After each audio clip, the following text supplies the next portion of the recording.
All right, welcome back to Cigar Fellas Cigar Lounge. We are here with one of our reps from Ovea Negra, or Black Label Trading Company. This is Calvin Woods. So How thanks are for you? coming on, Calvin. I appreciate it a lot. Oh, thanks for having me, man. It's always fun to be up here with you guys. And like this, the reason we do these is just so everybody knows, that you're honestly just a regular guy making a living. Everybody's heard about all the stories about cigars, so we're going to go in a different direction today. And so, honestly, I know you travel a lot. What's your favorite area? Yeah, that you not much travel this to? year, but generally I do Normally. travel a fair amount.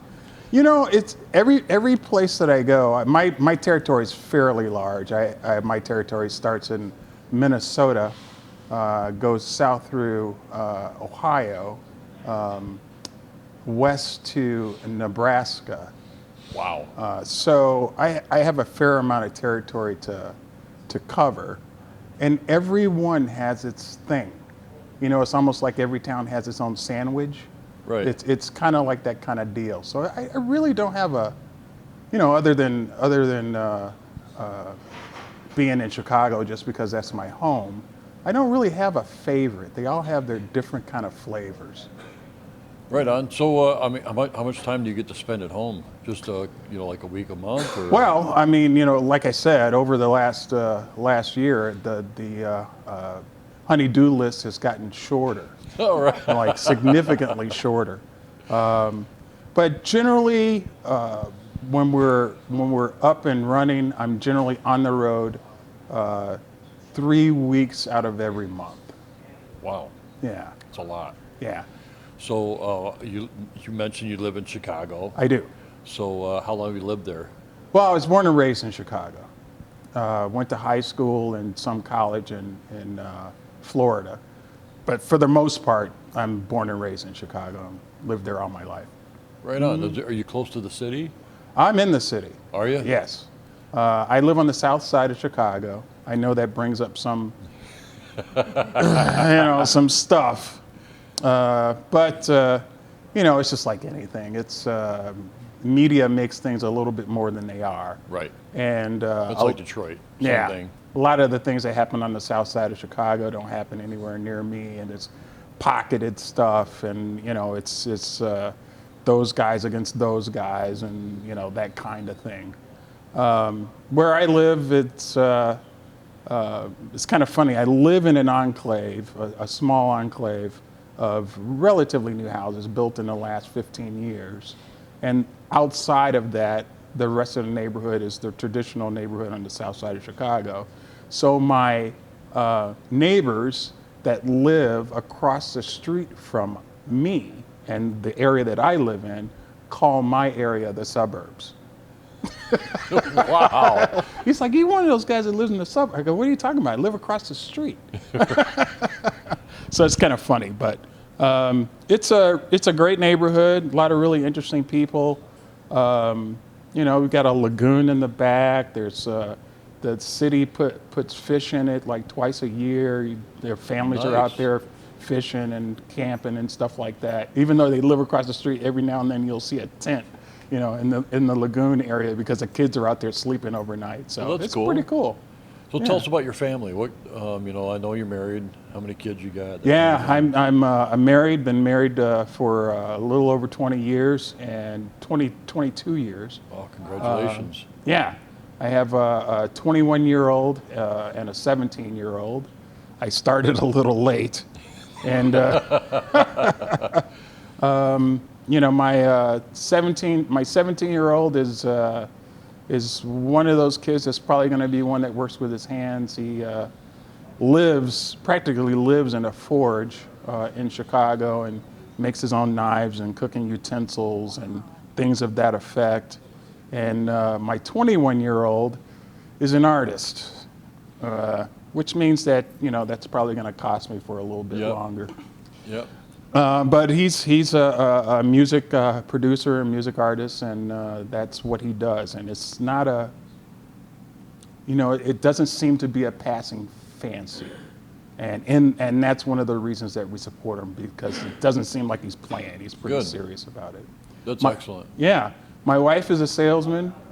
She is really a salesman, and she works for a company out of Germany that makes printing devices, large corporate, manufacturing pieces, and the systems that she works in. All the dials in your car. Yeah. These machines that she sells print that kind of thing. Oh, wow. Yeah. So her boss is in Germany. She has an office in Chicago, and she sees her boss once a year. It's perfect for her. That's a great kind of relationship with your boss. It's perfect. She has one employee, and it's just the two of them in this warehouse on the south side of Chicago. It's perfect. Very cool. Yeah. One other thing, because I'm a biker, I know you're a biker, so tell us a little bit about the opportunities that you have to ride and what you ride. Oh, yeah. Well, I don't ride near as much as I would like to. And one of the reasons is it's kind of hard to be on the road for a whole week and then go tell your wife, hey, I'm going to go ride my bike by myself for, Hours. So yeah, that's not, it's the same reason I don't golf. It doesn't really sit well in the house from time to time. So she doesn't ride with you? She doesn't ride with me, and it's not because she doesn't want to. It's because I just, as I get older, it's not a responsibility on a motorcycle that I want to have. Right. Honestly, when I was younger, it was cool, but I'm a little bit older and. Things hurt more when they happen, and they hurt a little bit longer, and I just wouldn't want to be responsible for her being on my motorcycle. Right on. Yeah. Yeah, she's my ride or die. She rides with me pretty much everywhere I go. That's awesome. We travel a lot, and all of our kids are pretty much grown except for our youngest, which is 12. And I haven't really talked a lot about my family. We have 5. I have a 29, a 23-year-old. Soon to be 20-year-old, soon to be 16, wow, and a 12-year-old, soon to be 13. So yeah. So most of our kids are grown, so we don't have a whole lot to worry about. But you're covering the whole gamut there. Yeah. Well, I was done, and then then we started over again. So. Well, I was never going to do it. That was my whole thing. It's like, no, I'm not doing this. And my now wife said, guess what you're doing? Yes, ma'am. All righty then. Happy wife, happy life. And you know what? To be honest with you, I don't know what I was running from. Yeah. It's like having sons or having kids in general. It's like it's the most fun that I can think of. Yeah. It really is. It's they say that when the day that a woman finds out that she's pregnant, she becomes a mother. Immediately.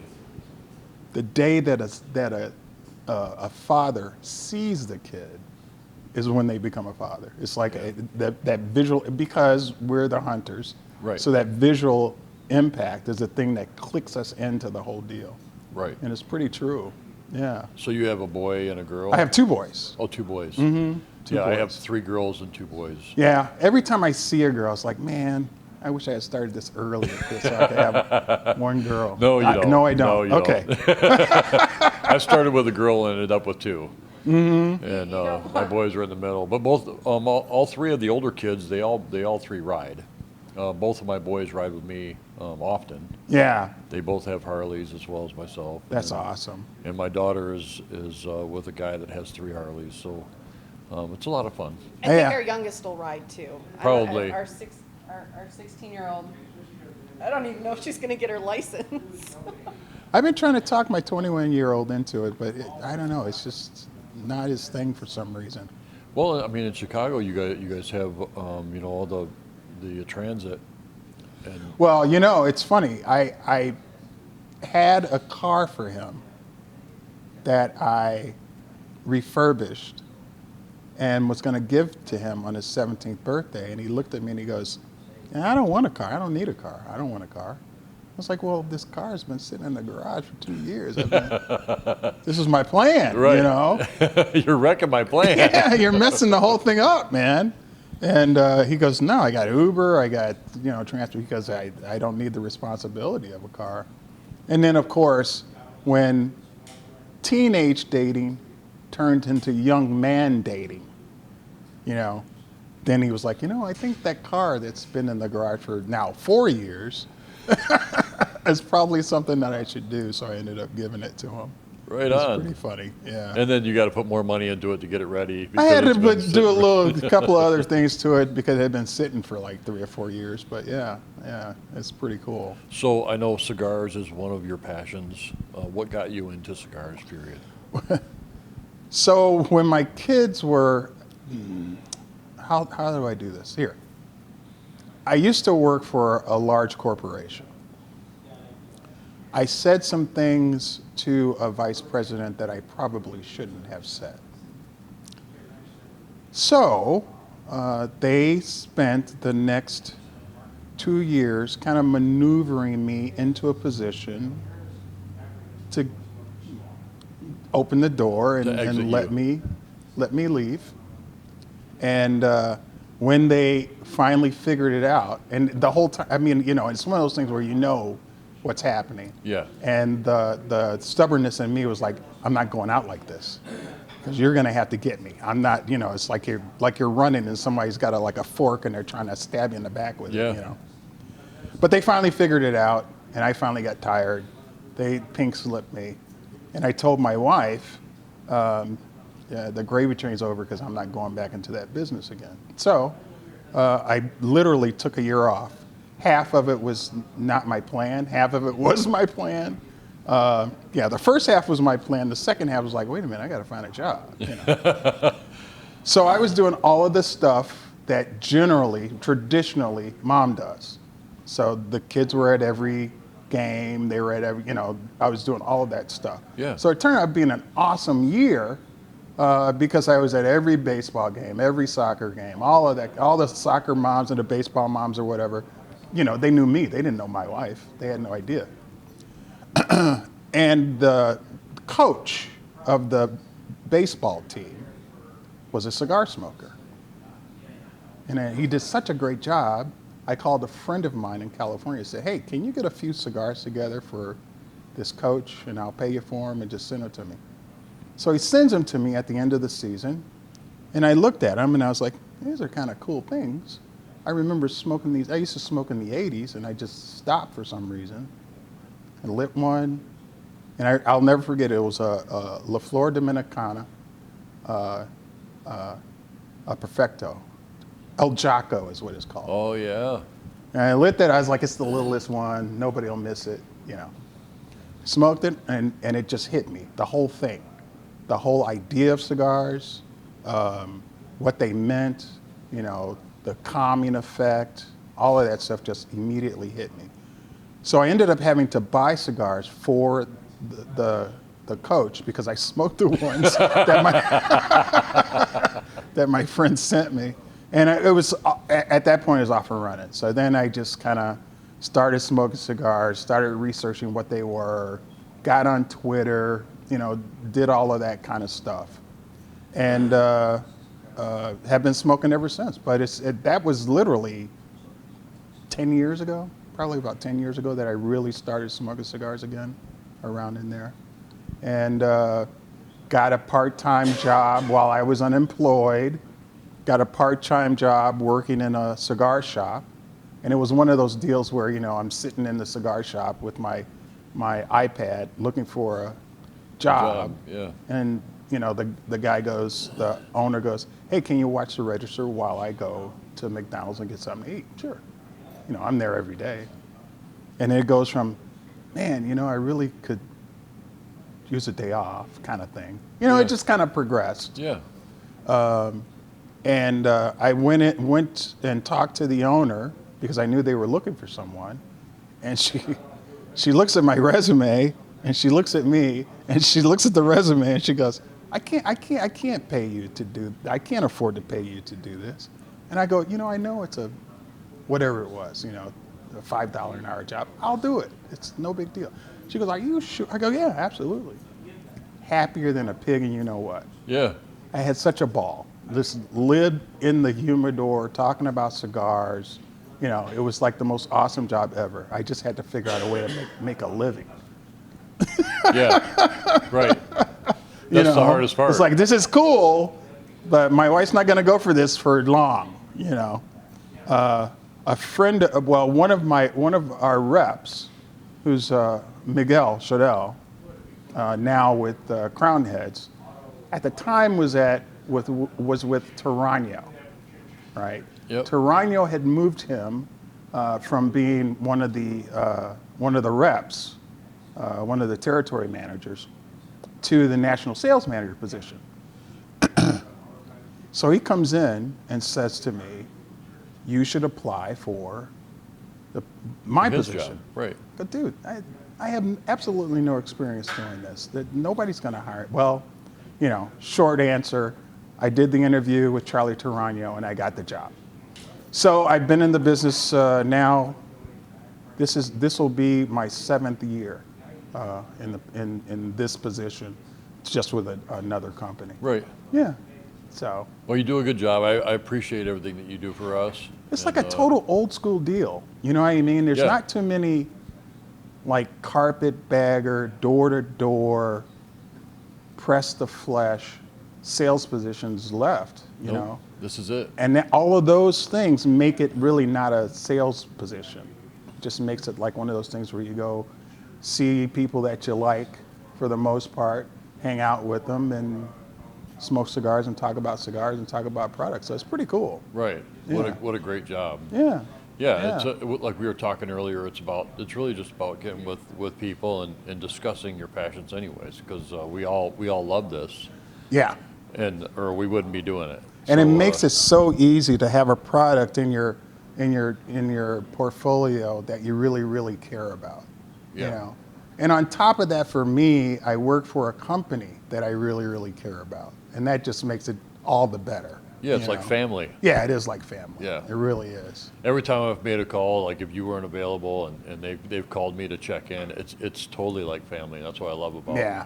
Yeah. about They the really company. do keep this the small feel. And that's really their projection for the future.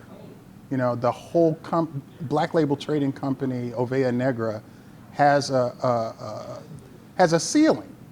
You know, there's a certain part of the manufacturing process that as far as volume is concerned, because of the tobaccos that we use and the people that work for us, that will never go above in order to keep the product the way that it is. Right, the Quality quality control, product, yeah. the special tobaccos that we use and all of that effect. So it's really interesting. And the fact that they come out with something new every year for for situations like this, and I love that. James is not anything if he's not prolific. He always has something in the hopper. Yeah. That's for sure. You kind of liken it to almost having a short attention span. Right on. You know, he's always got something going on. And the other thing about James Brown is that he really does control all of the image of the brand. So not only is he the master blender, he does all of the labels, all of the artwork, all of the boxes, anything that you see online that has anything to do with Black Label Trading Company visually is something that he has come up with. There's no team, you know. Yeah. There's a team, but he heads that team, you know. And the fact that they live in Nicaragua and are there full time just gives another layer of not only stick-to-itness, but the level of intensity of that company is much higher than most. I've got to know him a lot more through Sin and Josh, because they, whenever they're in and they're getting ready to move out there too. Yeah. Because they're good friends with them. And Yeah. And I figured that was going on because I was like, well, they're selling their car and they're Yeah, selling, everything. and she's selling all her shoes. yep. Yeah, they're Something moving must out be there, going on. And it's amazing because I've really gotten to know James and through that situation. The fact that he loves skulls, which is my favorite thing in the whole world, and it fits. It fits. Yeah, yeah, it does fit. Yeah, But yeah. well, thanks for doing this. I really appreciate it. Do you have Oh, anything you to add, bet. honey? No, you're just sitting pretty. I'm just sitting pretty. Well, guys, again, I want to thank Calvin for coming on today. Yeah, you bet. Our event is going on right now, so I just wanted to get him in front of the camera and really just talk about his personal life for a minute and help you to understand that he's just a regular guy, that we enjoy the same things, and he's a lot of fun to talk to. He's a good friend of mine. So please come check it out, guys, and check out the product. The product is amazing. We carry everything that they have because it's an amazing product, and they've got everything from like Connecticut all the way to, make you sweat, Maduro. So We have a couple of make you sweats. yeah, we did one last. We just did one last or 2 weeks ago, and Isaac was back there sweating hard. I saw that. It was I funny. love that. It was great. It's actually what I'm smoking right now. Yeah. The Lawless. Yeah. It's he- pretty funny. And that's even though Dave and I, the camera guy, we love smoking those things. I love getting him in there and sweating on camera. It's a lot of fun. But Too funny. thanks for doing that. And, Thanks for having me. and Amanda, thanks for coming on, even though you didn't say much. I'm not the talker. She's not the talker. Well, guys, stay tuned. We're gonna do more of these because I want the my friends, not just my reps. I know they're called my reps, but my friends to be on here just so they can explain a little more about their personal lives, and that this is a passion that all of us have. It's comradeship and just being able to hang out and talk. And, It's a huge smoke deal. good cigar. It's like, one of the coolest things, and I won't keep going on, but one of the coolest things about my job is that there really isn't a place in the Midwest that I don't feel comfortable. And a big part of that is because of cigars and the camaraderie with other people that I've built, over the last few years of Right. cigars. There isn't a place I can't stop into. Right. It's pretty cool. Yeah, it is very Really cool. is cool. It is very Yeah. cool. Well, there is a reason why they say brother of the leaf and sister of the leaf. Sure. Like it is that family, and everybody gets to share in that, and that is just an amazing thing. Yeah, it really is a lot of fun. Hey guys, I've pointed this out before. When you come into a cigar shop, a lounge where people are, there's no race, there's no creed, there's no color, there's no nothing like that. It's really just guys loving the same stuff and having conversations about anything and everything, and really just being friends. Yeah. And that's what I love. That's what I love the most about this. But guys, thanks for stopping by Cigar Fellas Cigar Lounge. We will do more of these soon, but have a blessed day and come check us out. 1086 North Irish Road in Davison. See you later.